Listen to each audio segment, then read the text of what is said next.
¿Te has dado cuenta de que, en el parque o en casa de la abuela, tu hijo parece un ángel, pero basta cruzar la puerta de tu casa para que el pequeño se transforme en un huracán de berrinches, gritos y retos? Es como si guardara todo el mal, comportamiento solo para ti, justo para ti, que le has dado brazos y cariño desde el primer día. Hoy vamos a descubrir por qué sucede esto y, sobre todo, qué hacer para transformar ese campo de batalla en un terreno de vínculo seguro. Prepárate.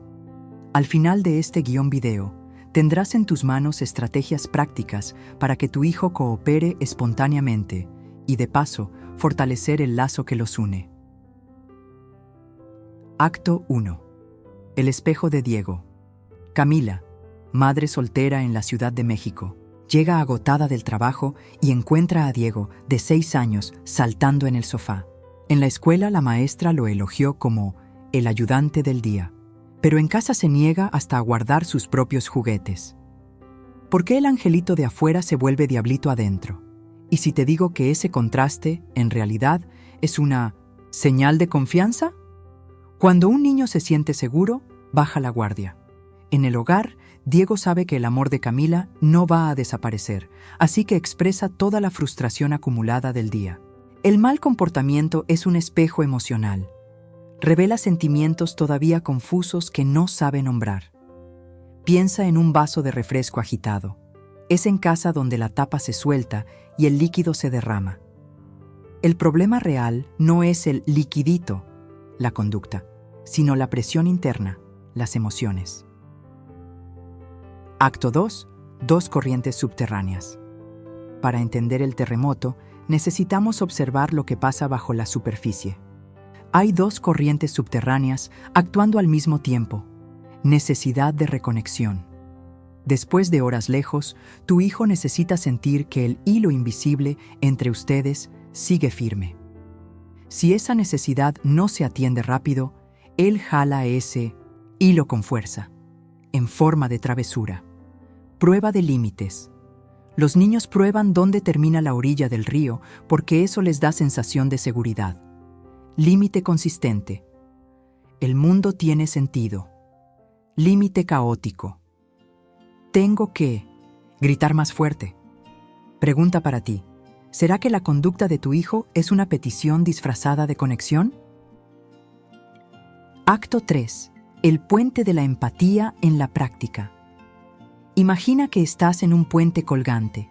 De un lado, tu hijo en la confusión de sus emociones. Del otro, tú. Si el puente se tambalea, es fácil caer en gritos. Pero si colocas tablones firmes, de empatía, ambos cruzan seguros. Estrategias clave, 3 pasos. Nombra la emoción. Veo que estás frustrado porque querías seguir jugando.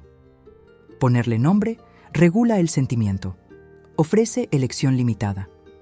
Podemos guardar los bloques ahora o en 5 minutos. ¿Qué prefieres? Libertad con borde calma. Confirma el vínculo. Termina con contacto físico, abrazo, mano en el hombro y una frase de seguridad. Aunque estés enojado, te amo y estamos juntos en esto. Recuerda el vaso agitado. Al nombrar, aligeras la presión antes de que la tapa salga volando. Acto 4.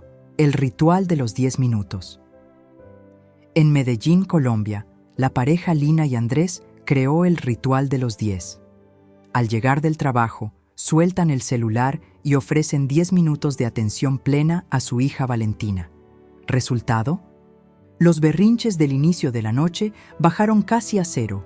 ¿Cómo aplicarlo? Tiempo exclusivo, sin pantallas ni multitarea. Actividad sencilla, dibujar, jugar con plastilina o acostarse inventando historias. Cierre predecible, un apretón de manos, secreto. O un beso en la frente para sellar la conexión. La niña llena su tanque de afecto y siente que no necesita portarse mal para ser vista. Acto 5. Límites que abrazan. El límite no es un muro hostil.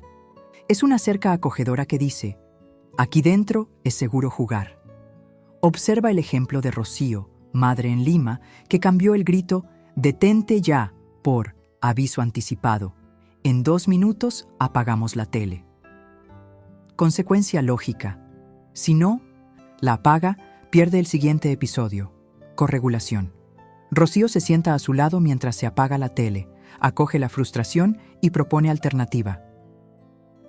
¿Jugamos a ser chefs en la cocina? Perder el episodio duele menos que perder la sensación. Gisela Amado. Al mantener la presencia afectiva, el límite se vuelve aprendizaje, no castigo. Acto 6. Reescribiendo el guión familiar. Muchas veces cargamos nuestros propios guiones invisibles de la infancia. Tal vez te castigaban con silencio o críticas severas. Sin darte cuenta, repites el patrón. La buena noticia es que el guión se puede reescribir. Ejercicio rápido. Recuerda una situación difícil de la semana. Pregúntate, ¿qué parte de mi reacción fue heredada? Elige una nueva respuesta. Voz baja, arrodillarte a la altura del niño, contacto visual. Practícalo en la próxima oportunidad. Reflexión. ¿Y si cada conflicto fuera un ladrillo para construir un hogar emocionalmente seguro? Acto 7. Celebrar. Pequeñas victorias. En Santiago de Chile, el Papá Gabriel instituyó el Muro de Logros. Cada acto de cooperación se convierte en un dibujo pegado en el refrigerador. No se trata de premiar con dulces, sino de reconocer. Al final de la semana, repasan los dibujos y recuerdan los momentos positivos, reforzando la identidad de niño colaborador. Conclusión. De la tormenta al puerto seguro. Cuando tu hijo se porta mal solo contigo, en realidad confía en que eres el puerto donde puede atracar aún en mar agitado. Convierte ese privilegio en oportunidad. Responde con conexión, nombra emociones, mantén límites firmes y ritualiza el afecto diario. Así, el huracán se transforma en brisa que impulsa su vínculo. Si este contenido despertó nuevas ideas, suscríbete al canal Padres e Hijos. Aquí, cada video es una tabla más en ese puente de amor y comprensión entre padres e hijos. Hasta el próximo capítulo.